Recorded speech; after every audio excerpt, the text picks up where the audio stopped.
All right. Proto, you are you here? Yes, indeed. Awesome. All right.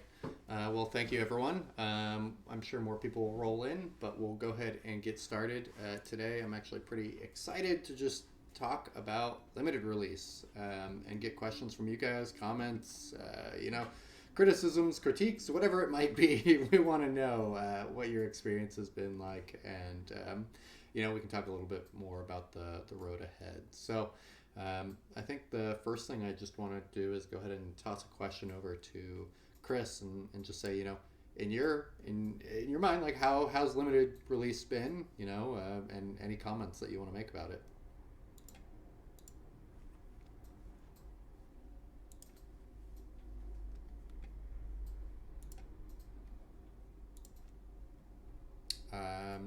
I can't hear you if you're talking, Chris. I You just cut out for a few seconds there, so I missed the question. Oh, yeah. So I was just saying, to start us off, I just would love to maybe get your perspective on how limited release has been. What it's been like for you. As a person who put together all these contracts and has managed this team, and just what you're looking forward to now. Well, yeah, I think that limited releases rollout went honestly fantastically well. Um, I think, limited issues. Contracts have performed very well. Um, there's been quite a lot of I think new people getting involved, buying crewmates. I think going through that process, creating their crewmates, getting their backstories, giving them names, all of that. We've seen sort of a pretty regular cadence of people interacting with contracts. We're seeing now, the influence contract is up typically in the top 25 on a daily basis for activity. So I'm really excited to see how it went. Pretty much across the board, the infrastructure has performed really, really well. The indexer has been very, very solid. There was a brief snafu on Wednesday or Thursday, I think. Wednesday. That was solved quite quickly. Um, Besides that, though, I think it's been incredibly solid, and we've seen a very stable environment since limited release started. And I'm honestly just really, really excited that we are here now. Finally getting on to StarkNet mainnet, I think is a huge accomplishment, and it serves us really, really well to have a production release in our production environment. It's a much um, less stressful and less risk prone thing now to start rolling out um, the full release of the game, which will start here and there with features that are um, not tied explicitly to the launch of the game. And you can imagine things like event annotations, um, potentially chat, various features related to the visualization of the data that's already present in limited release, um, and then kind of culminating with pre-release and finally full release. So um, really, really excited to see how everything is performed, and I'll be interested to see kind of the feedback that we get here and questions. Yeah, I'm really looking forward to hearing kind of what the community has to say here. But I'm happy that you think it went really well because I think from a support perspective, obviously we've had a lot of people chat in, ask questions, but it's been more just helping guide them to the right answer rather than solving large bugs and things like that. So that's really exciting to see, and I hope everyone here also appreciates that. Before we kind of just toss it over to the community, because I really want this to be a discussion about limited release, what you guys have found, what you like, what, just really anything the questions that you guys have. Proto, I know you've been really heads down balancing. Do you want to make any comments, or do you have anything you want to talk about before we kind of go focus on limited release? In terms of things to actually share, not a whole lot, but yeah, as you said, I've been pretty heads down working on trying to get the balancing for the asteroid abundances done. I know some of you guys here are eager to see them. I mean, me included. Um, it's one of those things where taking the time to try to get our best estimate that we can is definitely worth it. We do want to try to preserve to whatever extent we can the intent that asteroid spectral types are each have their own strengths and weaknesses. That there's no one spectral type that's just like the best out of all of them. Obviously, the economy will do what it will, and at different times during influence of the future, there will be different spectral types that have, sort of more demand for them than others. And I think that's totally natural and expected. But we do want the sort of median around which those markets are oscillating to be kind of as balanced as possible. So I've been working through that. Currently, in the past couple of weeks, I've been focusing on sort of the end where we have a set of demands for the raw materials and sort of trying to map those into what abundances on those asteroids look like. There's several different approaches I've been taking. I won't get into the sort of mathy details of it, but the core assumption that simplifying is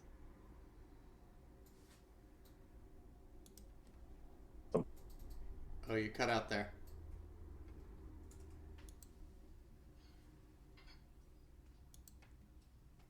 I'm not sure if others can hear you, but I can't. No, I can't either. We've lost Proto. He's gone on to the dark side of the moon. We testing. yeah, we can hear you. Okay, sweet. What was the last thing I said? I think you were talking about the constraints. Okay, yeah. So I was just saying that sort of simplifying assumptions we've made is that the raw material prices are sort of approximately the same to each other. And what that means is that basically the supply and the demand for those materials matches each other. So basically, what you can picture is that like if the belt as a whole wants 10 million tons of tanite and 5 million tons of apatite, and obviously all the other ones in sort of that ratio to sort of keep the core demand for say ships and buildings at the estimated amounts that we have to keep that whole production chain sort of primed and ready and flowing. Then what that would mean is that if we match the demand to supply, then there would be twice as much sort of surface area across the entire belt, across all the spectral types where titanium is available as apatite.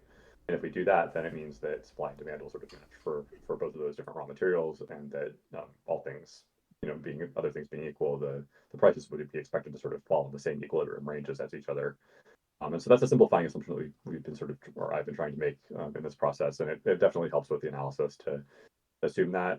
But again, at any given time and place in the belt, that assumption will not be the case, will not hold true because there will be a lot of other sort of important details that make particular raw materials a lot more desirable than others. If you're on an I type, then obviously a metal raw material is going to be a lot more expensive there because of all the import costs of bringing those raw materials in. So it doesn't mean that the raw materials will be the same price everywhere. It just means that we're trying to balance the asteroid spectral types such that they will have similar prices across the belt on the whole, speaking across all of those different marketplaces. So I'm still in the depths of that. I'm again really looking forward to having something to share with you guys, but I don't want to get something out there that's prematurely figured out and winds up being not what we want. So you will hear it from me pretty quickly as soon as that's available. Yeah, thank you for sharing. I know we have plenty of I say nerds with the utmost respect in the audience here that are excited to dive into that as soon as possible. So I think lots coming. I don't know how soon they'll be able to get their hands on that, but pre-release, at minimum there.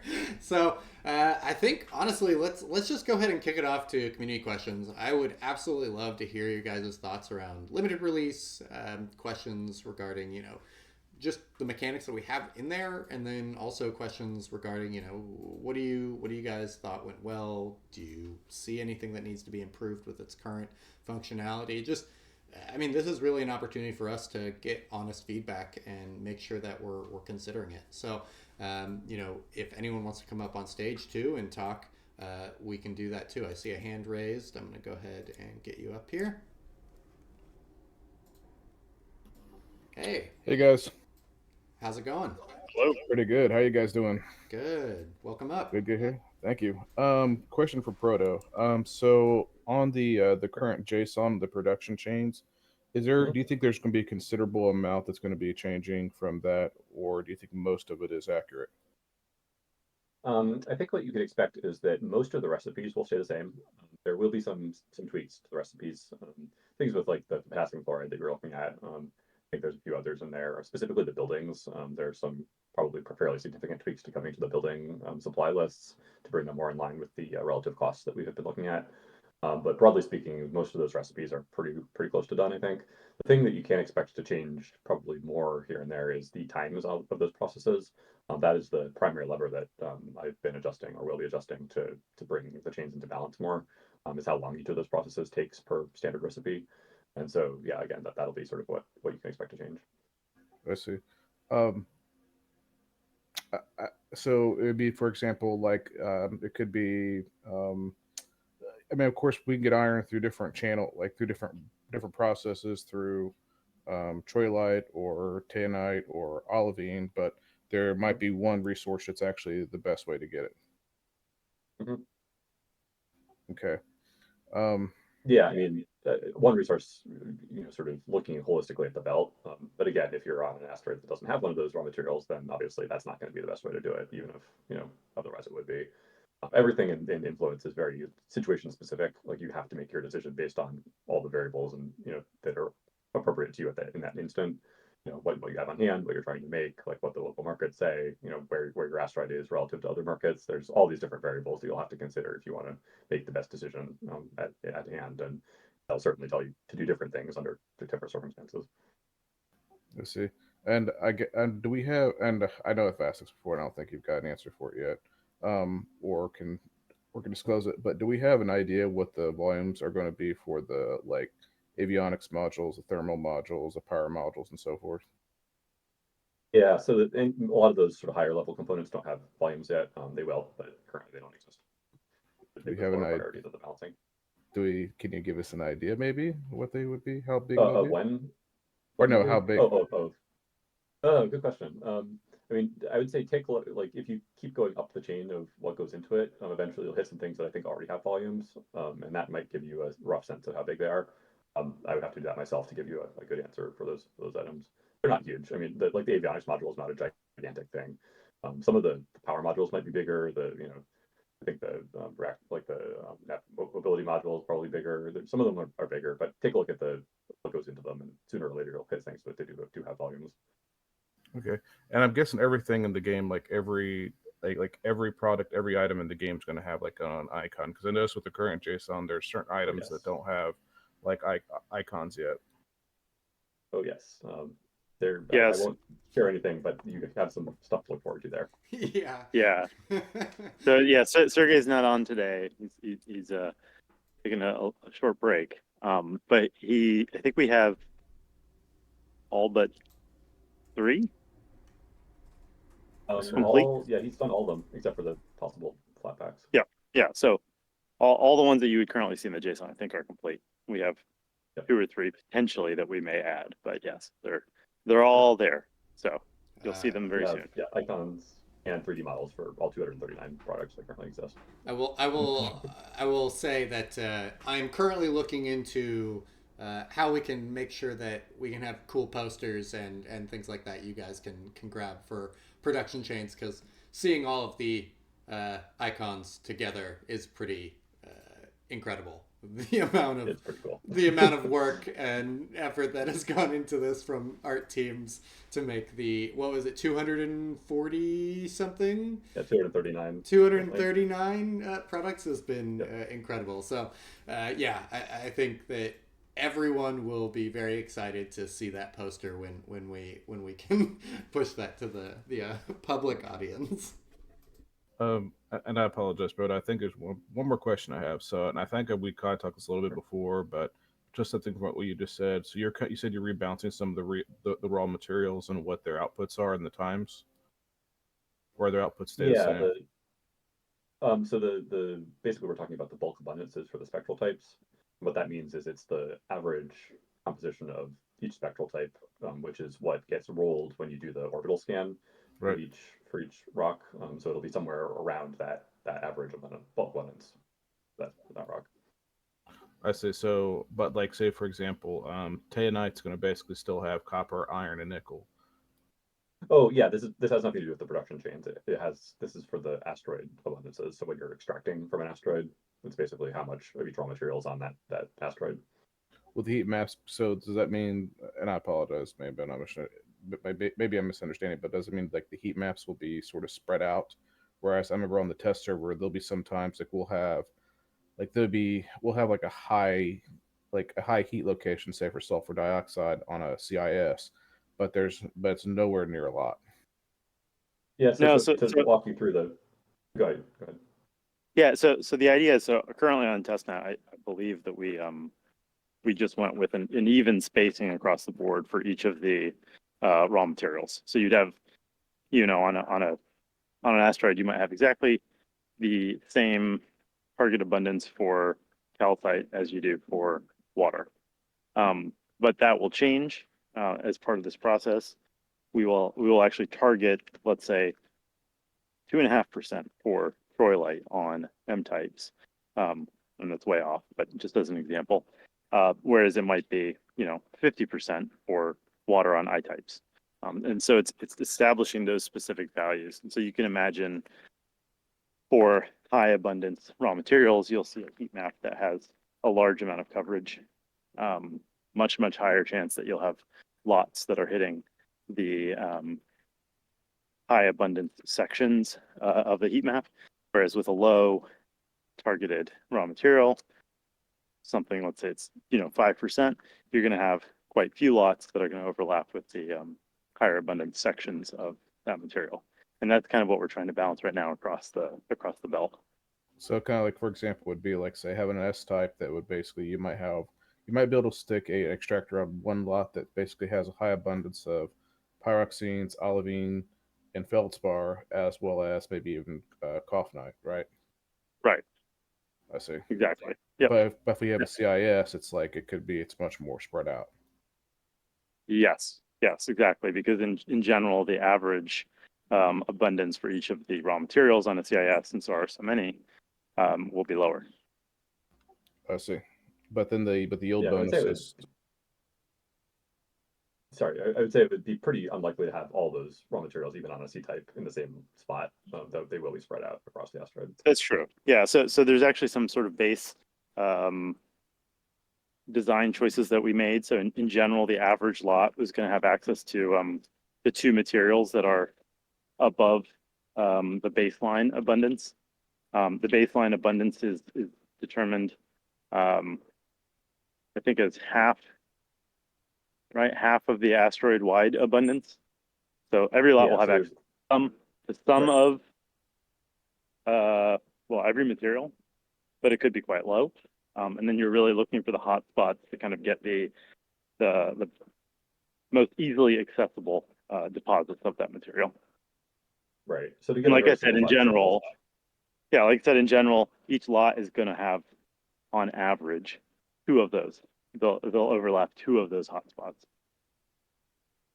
Yeah, I mean, to give like a very generalized example, like say you have a C type and say it only had apatite and olivine on it, as the two, or not olivine, apatite and pyroxene on it.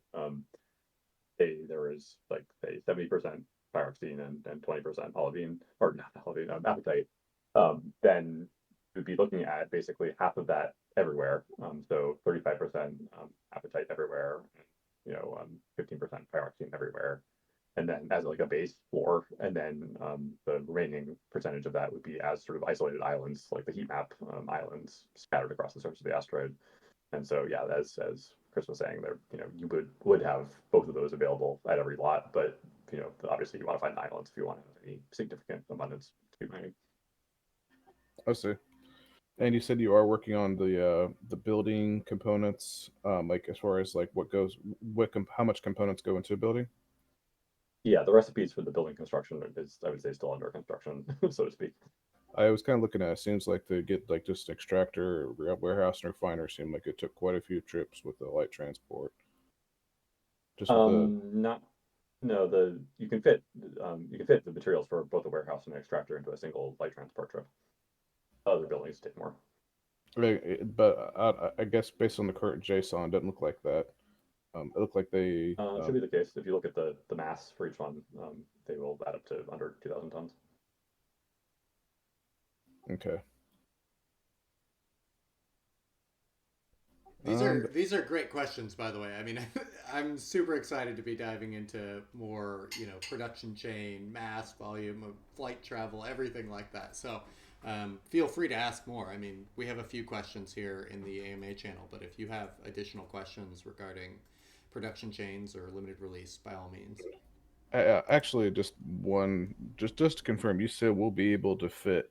We'll be able to fit it in there, but because right now, based on what we kind of figured, the amount, I guess we're looking at the current JSON where the current recipe requires, I think it was, we figured about 1,800 tons, metric tons for the warehouse components, Yep, and about that's correct.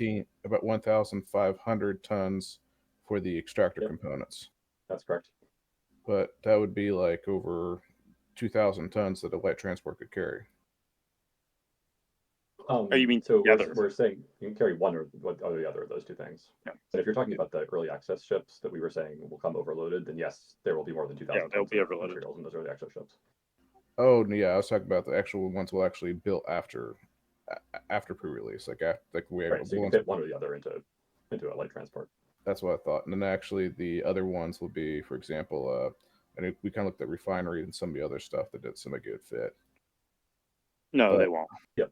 They'll take That's multiple correct. hops of the light transport, and they should drive the they should really drive the, I guess, motivation to build more heavy transports.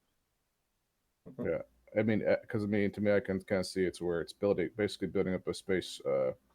Will there be more? Let me ask this: in the future, will there be more than just shuttles, light transports, and heavy transports? Will there be more classes of ships in the future? Oh yes. Absolutely. That's Yes. Discovery. You will see a ton of ships. Okay, because it seems like the light transport right now seems like it's very, very time consuming getting from like transporting materials from one to another. But I'm kind of seeing where it's like, hey, C types, a CM can almost produce a lot of the materials, like building materials for the building components. Yep. Doing what's called ISRU, in situ resource utilization, i.e., using what you have locally, will be a key strategy for anybody playing this game. Yeah. I think that's it. I mean, I would say I probably have some more questions later on, but I mean, I'm really looking forward to it. But as you said, Proto, you said most of the JSON, the current JSON right now, it's mostly the times and probably some of the volumes I know are missing that you just need to basically fill in the blanks and adjust times. But the outputs Yep, in the and production chains a are all few the of the same. recipes, but I see. most of the recipes are correct. And I'm guessing, cause I mean, you said salt is going to change, right? Yeah, I think the potassium chloride is one that we will probably adjust upwards within. Actually, the name of salts has changed to raw salts, just to be more clear about that one. So yeah, the fraction of raw salts that is potassium chloride will probably go up. I see. And it's still going to be obtainable through water, right? Yep. Okay. These are such detailed questions. I I love know. it. I can tell you spent a lot of time in that, JSON. Kudos. Oh yes.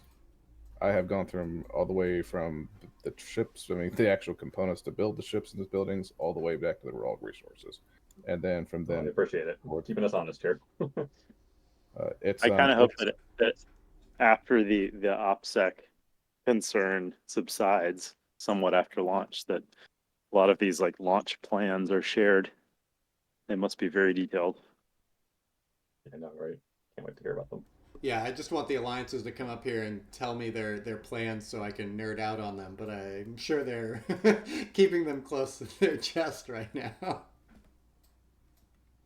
I guess there's some kind of question. I guess there's a lot of really large asteroids out there, I guess, or huge, like quite a few asteroids that are unclaimed yet they're quite big. I guess people in the long run will be able to build up sway and convert sway to Ethereum to be able to purchase some of the large asteroids, like say through our alliances and such. Is that correct? Yes, absolutely. That's the idea and hope. Yeah, I see. something that the team has talked about, and I think we've talked about this in chat before as well. It's just like, as a casual player, if you start and you buy a starter pack and you're on Adalia Prime and you start figuring out the game and you're competitive and you're good at this, it would be something really, I think, rewarding to be able to be like, I just converted Sway and now I own an asteroid somewhere, regardless of the size. Like, I think that's kind of a loop that we really do want to see people pushing towards. I'm guessing you're also, depending on the items, when it comes to seeding the market, you're going to really be seeding, like, for example, propellant deep into the market, because it seems like to me, from what I've kind of figured, it seems like there's going to be, I mean, between all of us players, we're going to be using, like, probably, I feel like 1 billion tons at least of fuel the first week, or in the first few weeks at least. Yep, I think Yeah. that's pretty accurate. We want to make sure that you guys have enough propellant to get everywhere. Keep in mind that all the ships that are coming with the early access rocks will have propellant in them, so that will allay some of, set off some of that need right there. Yeah, and I think, we've talked a little bit about this in the past, and Proto and I were briefly discussing it this morning as well. Like, our goal with seeding is really to jumpstart and solve the cold start issue and influence, and not to kind of continually seed and compete with players. We want the economy to become self-regulating quickly, and really the reason that we will be there and able to seed is effectively just to avoid the possibility of a second cold start, which I think would be quite a bad situation for the game to be in. So we'll really be there to just sort of as a release valve to make sure that we're not going to end up in the situation where, suddenly there's no propellant, or, no access to building materials, and nobody can like get into the loop in the first place to start producing all of those items that are required. So, because I mean, it seems like to me, it's like whether one, you can go to an S type and get the elevate and get the iron, or excuse me, not. I'm trying to think but there's so many like other reaction chains. It seems like with the pyroxenes, and the and olivine. Like, for example, like I just think of like the production chain for hydrogen propellant. I mean, you're going to need a ton of olivine and pyroxene for the powders. Well, I guess not too much. Yeah. Yeah, not too much. I mean, olivine, because it'll take much silicon powder, but it just seems like to me it's going to be like starting right off the bats, like everybody's going to have to go to an S or something that's going to S type to be able to get those and take it back. I kind of wonder how long do you think you guys will be seeding the market for? It's a good question, and I think it's hard to give a solid answer, but basically until we see that the economy looks stable and self-sufficient and not going to paint itself into a corner, is sort of the general answer. We do want to have a hard cutoff at some point where we're like, we are not going to see it anymore, so you guys can know that, and the market can sort of react to that. But otherwise, yeah, I think it'll, I'm in my head, it's like a month or two. It's not like years. Yeah, obviously. Yeah, I think that's been our internally discussed rough hope, is that it's no more than 1 or 2 months, and we can at some point, probably after pre-release starts, and we're able to get sort of a lot of good feedback on how that cold start proceeds. I think then we can provide a clearer communication on exactly how long we'll be seeding at all, after which it'll be turned over entirely to the community. I see. Well, I think I have enough questions. I've asked enough questions now. Well, thank you. All good ones. Thank you. Yeah, thanks again for coming up. I want to talk more about these types of questions. I think at pre-release it'll just be a million of these. So excited for that to happen. Next question we have is really about crews and crewmates and captains. And Chris, maybe you can talk about this, but kind of the decision where holding a captain in your captain slot for longer is more beneficial than swapping them out consistently. What mechanics for that will be there at exploitation, and then what does that look like later on? So the mechanics for sort of the positive impact of those won't be present immediately at exploitation, but because of course everything is tracked, it's all on chain, and the events that are triggered when captains are moved around will be present forever. We will be taking those into account when Discovery is released, at which point that sort of gel factor and the longevity of your captain and your crew will play a role in their the speed at which they skill up and level up. And then the next question that we had was, will we have the tank ship and tank farm by exploitation release? Yeah, I mean, we definitely have those high on our list of things to do, but after exploitation. Basically, the issue that with not having a tank ship and tank farm is that the ships are currently fairly volume limited in their cargo capacity. You can store, fairly high amount of mass in them, but the volume is significantly less than sort of what you could if you wanted to like haul propellant, for example. They're pretty limited in being able to do that. You'd actually use the tanks for propellant storage, not the actual cargo capacity.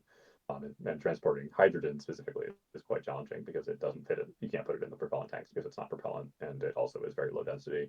And specifically storing low density things like hydrogen is also fairly difficult because the warehouse is again a lot more mass optimized than volume optimized. And so the tank ship and tank farm would be building some ships that are volume optimized rather than mass optimized. But yeah, we have the full set of buildings that we're going to have for exploitation are already done. I think you can expect that we'll be aiming to have the tank ship and tank farm after exploitation, but exactly when is not certain.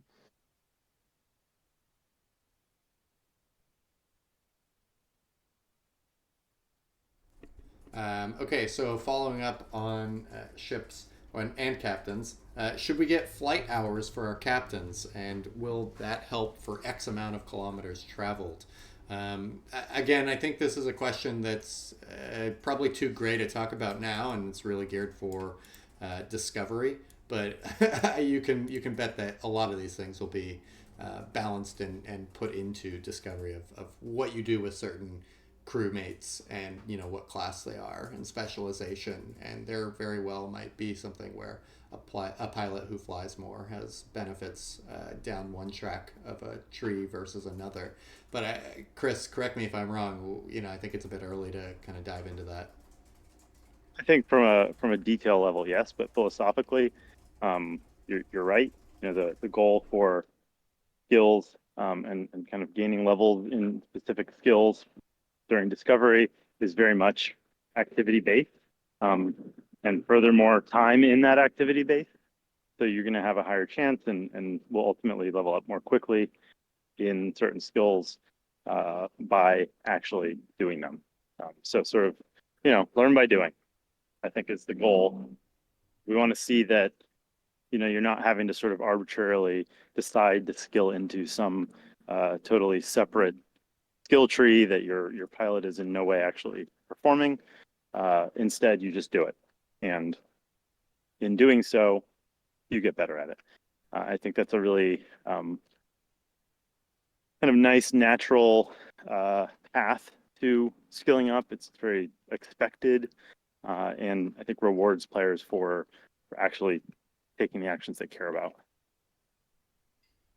Yeah, it also reduces kind of the skill trees that you arbitrarily put points into, and then you realize there's no going back, and it's not valuable to you whatsoever.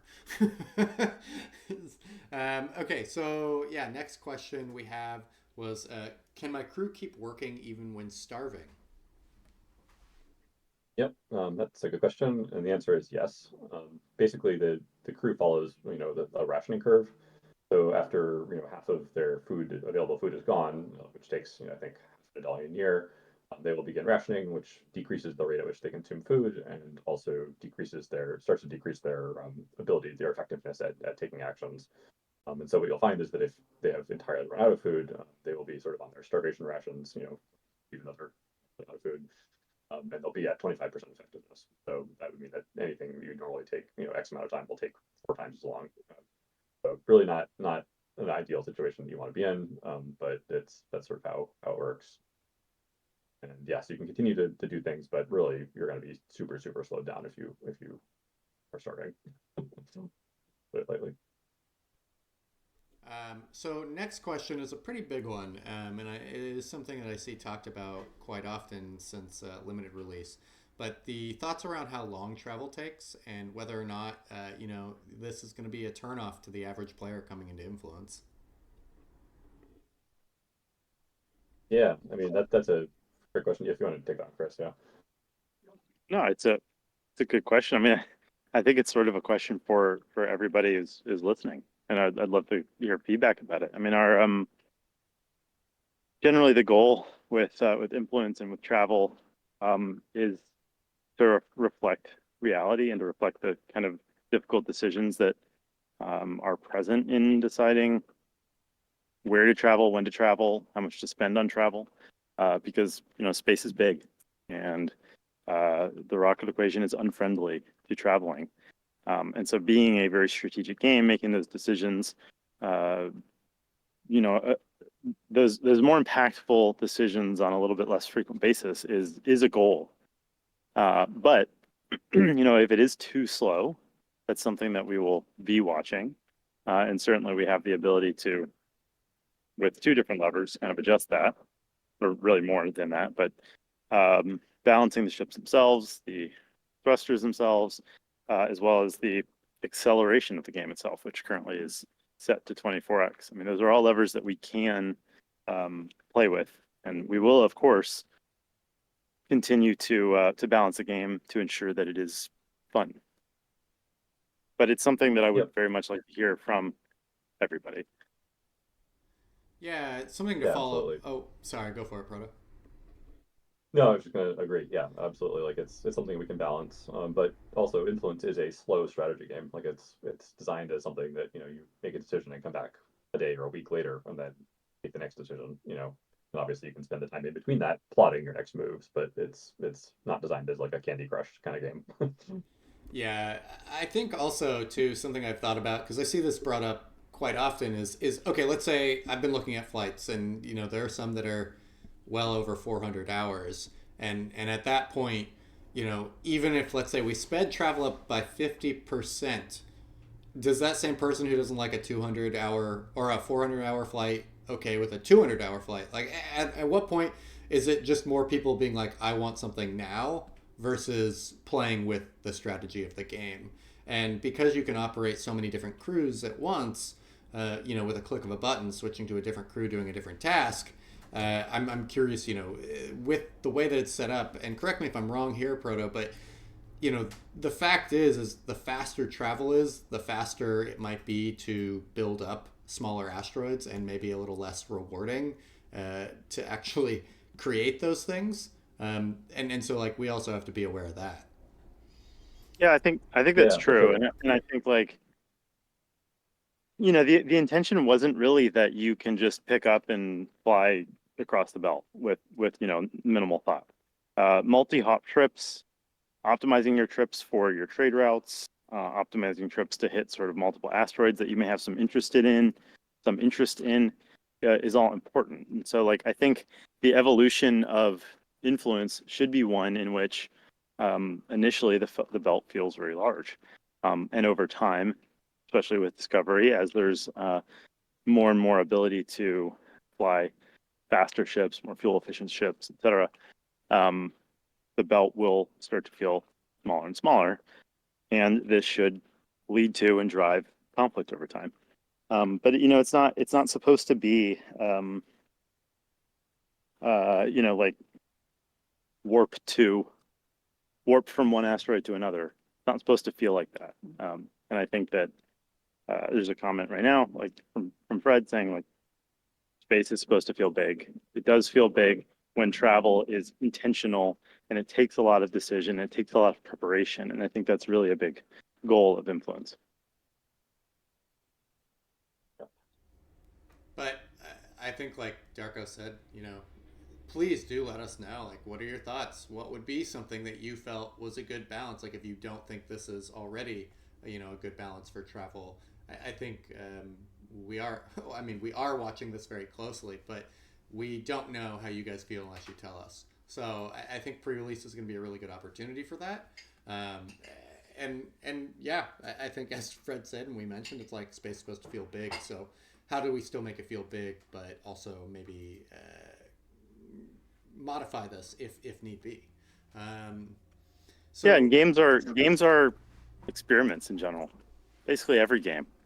Well, I guess there's a lot of AAA games that are just sort of copies, but in a lot of cases, games are experiments. Most indie games are experiments, and we're doing things I think that are quite different. I don't think you've seen this sort of intentionally very slow travel, You also very frequently don't see travel that actually requires much thought when it comes to fuel.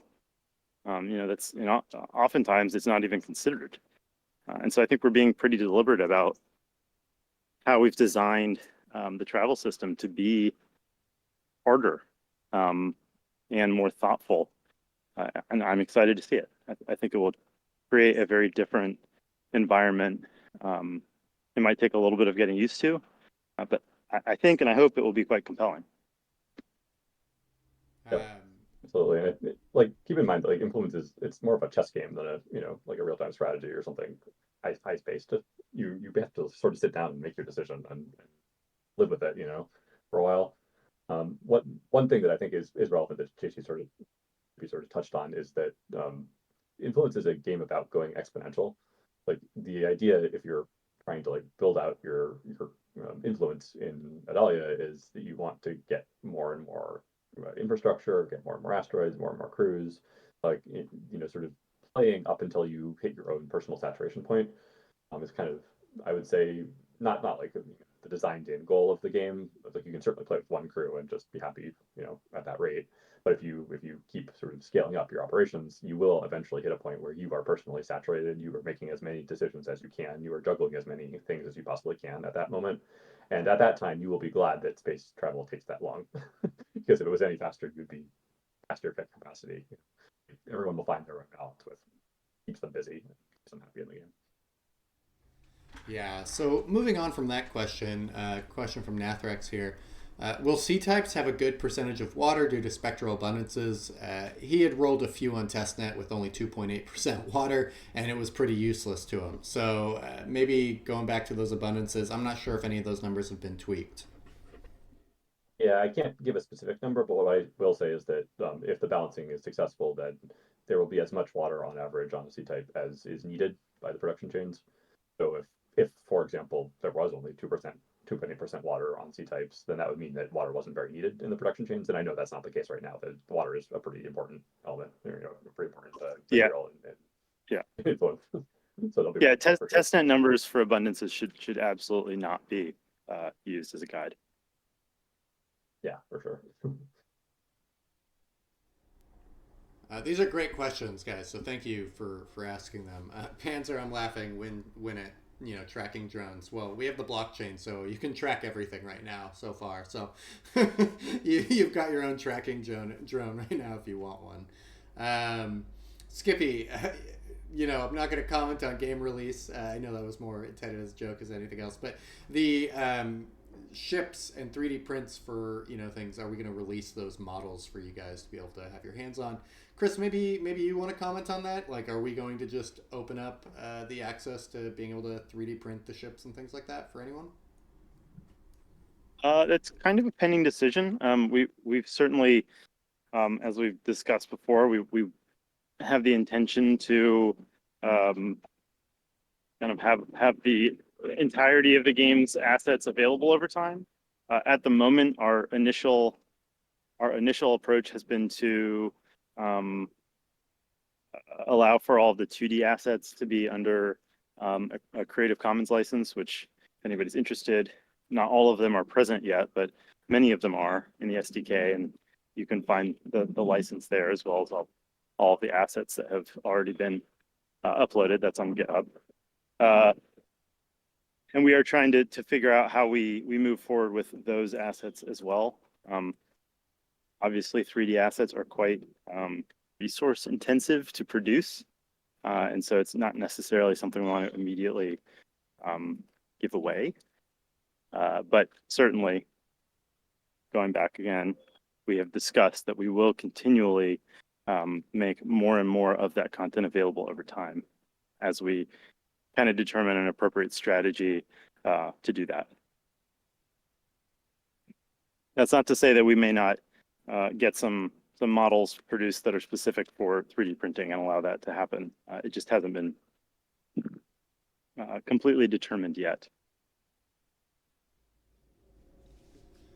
Okay, so next question we have from Thunder. what would be the difference between one-man crew versus a five-man crew in terms of mining output, assuming unlimited warehouses and extractors? Well, it depends on whether they're miners or not, right? Assuming that Yeah. if you assume that they're all miners, then yeah, then you would certainly see a lot faster extraction with five miners. I think it's 148% speed compared to 47% more, something like that. Yeah. something like that. Yeah. And if you had zero miners, then it would be a 50% penalty. So bad. Yeah. So anywhere between 50% and 148%. Nathrax has a question. Do we have a rendered game model of the spaceport? Not sure if we dropped that. I'll check the game news in there, but we should have rendered. Yeah, I think we do. Yeah, I think all of them are there. I think Spaceport got dropped like a week or two ago. You might want to just scroll up in the community news channel, Nathrax. If it's not there, I'll check and I'll drop it in there. If not, all right. Let's see here. That's in there. It was on the third. Okay, there you go. It's there. A lot of discussion around time frames, which is great. I think we'll definitely read through this and take everything into consideration. So please, you guys use the general chat, use the game questions, and just like talk about these things because we watch, we record, and we listen. I mean, I'll say something. I've mentioned this in the past. I don't know. It's probably been a while, but one of the core philosophies in the game design for Influence came from my own kind of burnout of EVE Online and its kind of constant requirement to be available for 4+ hour stretches at a time. It was just it became no longer feasible as I kind of got older and had a job and eventually kids. Just unrealistic, but at the same time, there's still mental capacity there. You taking a walk or you're in the shower or maybe even at work, and the ability to kind of think about your next move in a game and kind of continue to immerse yourself in a game world in your head, I think is really cool. Being able to take actions here and there that are super impactful and not super grindy, I think is really exciting. And it's a game that I want to see for myself, but I think I always had the impression that there was a lot of other people like me in the same situation who would get a lot of enjoyment from the same. So, a question. It's actually I like this question a lot. Nathrax, will there be a warning screen prior to jutting off of AP? He can already imagine people getting stranded quite easily if they're not careful. That's I think there's kind of a fine balance of when you need to put a warning or a tooltip that's helpful for the game versus something that feels kind of intrusive and treating someone like a baby. Maybe the first time could be something that's warranted, but again, I think once you realize like my ship has X amount of fuel and you've used the travel planner and you're past 50% fuel usage, hopefully that's obvious enough that you're gonna have to come back and you better have some fuel. Yeah, I mean, I think Influence, like real life, is kind of scattered with pitfalls where you could, get yourself in trouble. And yes, and warnings are useful, but also as you just said, like they do slow down the flow of play and make people feel like, oh, I already knew this. So what I think we will want to do is keep a close eye on what pitfalls people do fall into a lot, especially as new players, and decide if that trade-off is worth it for particular things, such as launching your ship off of AP for the first time. In some cases, it may be worth it, but I think overall, it's a think through your actions before taking them kind of game, and we will reinforce that at every opportunity that we can that is non-intrusive. Yeah, I mean, I think that specific action, leaving AP and maybe landing on your own asteroid for the first time, or potentially any other asteroid for the first time, if it can have even a fraction of the excitement that you get from landing on the moon for the first time in Kerbal Space Program, I think it'll be a really exciting moment. And I think if we put too many constraints around that, we may remove some of that thrill. Yeah. So this is a little less of a question, more of conversation. But the idea is, essentially, it boils down to a question of, how do we make this game fun for someone who doesn't have several crews and asteroids? And, do we feel at exploitation that is there? I think this is going to be more of a personal preference of what type of games you like. And I do think that your comment on, grinding 12 hours a day in an MMO, and sometimes that's actually really fun, and, action is important. I think it depends on, again, what types of games you like to play. Like we've been talking, this game is slower, and I think you just get used to this type of play. And if you want to take more actions, then you could buy 5 crewmates and put them on 5 different crews and have 5 crews doing 5 different things at a given time, and that's going to give you a lot more than maybe just operating 1 crew with 5 crewmates. And owning asteroids should not feel like it's a requirement. This game is set up specifically so, you can interact with lots of different asteroids and never own one. People or alliances own giant asteroids, and they can support a lot of players. And if you find that asteroid's going to be reasonably effective for your strategy, then, paying the small price of sway for a month lease to mine, maybe some rare earth materials and then head back to your home base or something is going to be hopefully something a lot of people do. I don't know if Proto, Chris, if you want to make any comments here, but it is a good discussion to have. I mean, this is a very different type of game than most people are used to.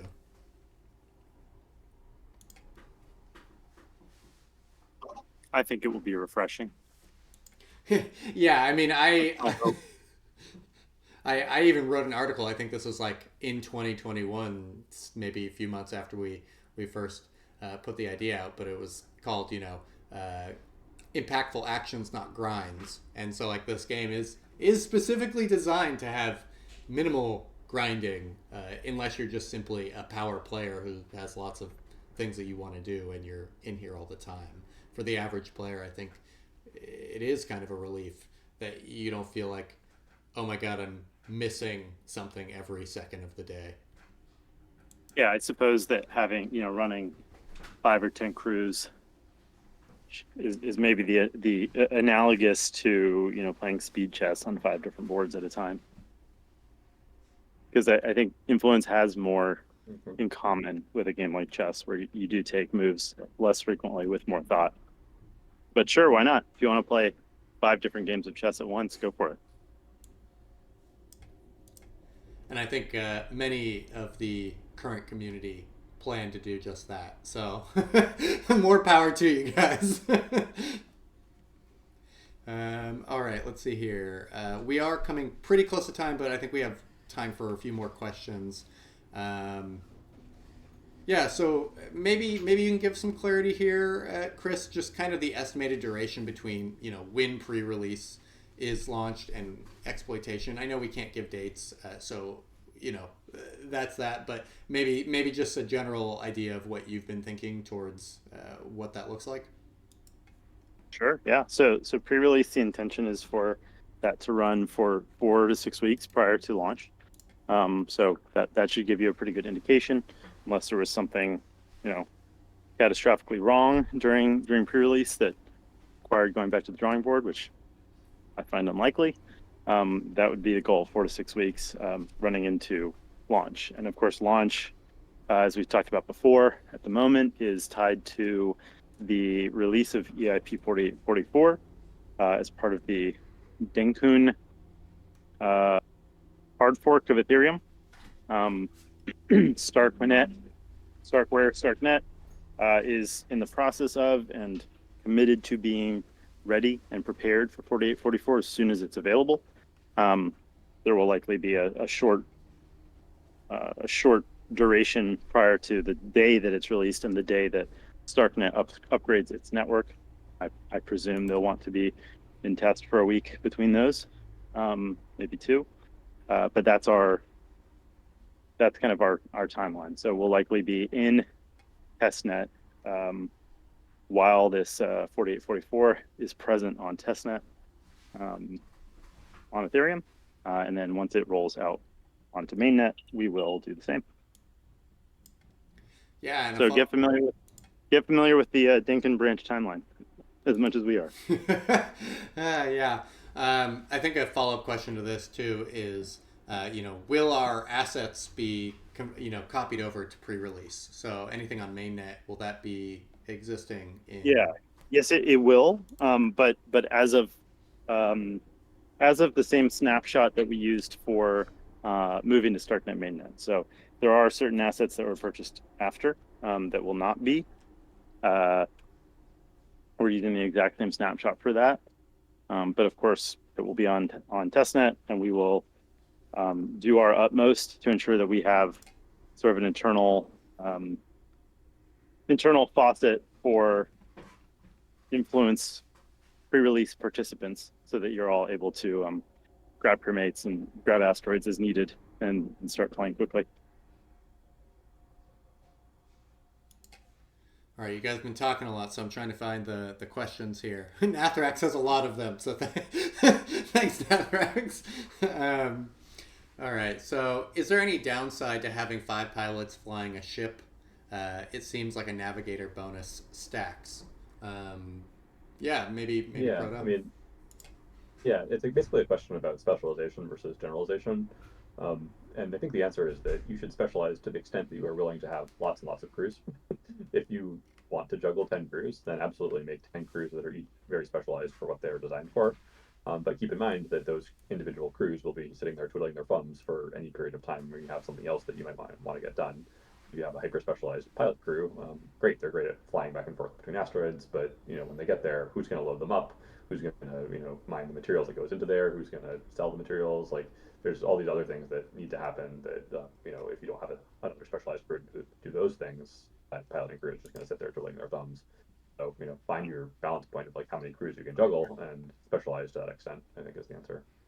Not to mention, of course, that the durability and repair sort of mini release will be coming hot on the heels of exploitation, which will kind of encourage a little bit more crew diversity. Yeah, I mean, I think at launch we're probably going to see a lot of crews that run, maybe 2 engineers, 3 miners, because there's going to be a lot of that type of activity versus maybe 5 pilot crews. But Discovery and Conflict, I can almost guarantee you we're going to see hyper specialized pilot crews. So I think it's really about what you're trying to do. Yeah, I think it's a decent argument for pilot merchant crews at exploitation. That's true. Yeah, merchants and pilots would be pretty fantastic. God, yeah. Every time you think about this game, you're like, oh, there's more to think about. Okay, so we have time for one more question, and then we've got to hop. But thank you, everyone, for being here.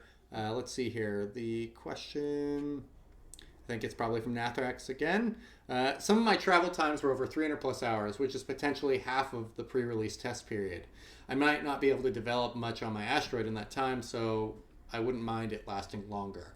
I think that is That's not a question. Yeah, it's not really a question, but we can talk about that, Chris, if you want to say anything.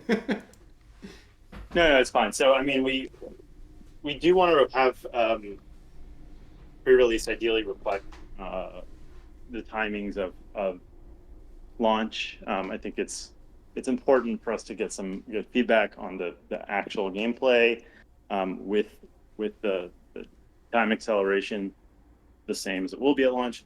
But you're right. I mean, we will get pre-release out as soon as we can. And maybe that means that we have more time. Maybe we end up with 6 to 8 weeks instead of 4 to 6, and there's a little bit more time to fly around. If not, then maybe it makes sense to make some shorter hops just to get experience with that. Or have multiple crews, which of course will be very economical during pre-release. Yeah, it is a good point, and something I have definitely thought about, and I'm sure others here on the team have. But again, it's like Chris said, it has to be a reflection of what our actual release will look like for exploitation. Otherwise, the data for balancing is going to be hard to parse through for our technical game designer here, Proto. Okay, well, I think that's it. We're right on the dot for time. Thank you all for coming. This was a really fun conversation, and I'm looking forward to having more conversations that involve the game actions and strategy a lot more. We'll always give you guys updates as much as possible when it comes to what we're working on. So again, if you got more questions, hop into the Game Questions channel and let us know. But until next time, thanks. Thank you all. Take care.